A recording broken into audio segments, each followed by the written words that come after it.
صبح شام کے اذکار۔ صبح شام کے اذکار میں یہ دعا پڑھنا سنت سے ثابت ہے۔ آئیے دعا دیکھتے ہیں۔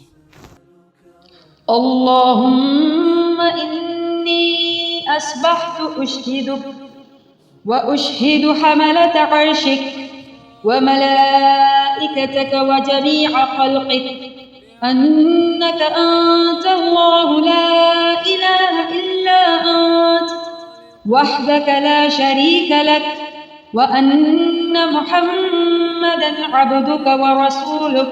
اے اللہ، میں نے صبح کی، میں تجھی کو گواہ بناتا ہوں اور تیرا عرش اٹھانے والے فرشتوں اور تمام فرشتوں اور تیری تمام مخلوق کو گواہ بناتا ہوں کہ تو ہی اللہ ہے، تیرے علاوہ کوئی سچا معبود نہیں، تو اکیلا ہے، تیرا کوئی شریک نہیں، اور یقیناً محمد صلی اللہ علیہ وآلہ وسلم تیرے بندے اور رسول ہیں۔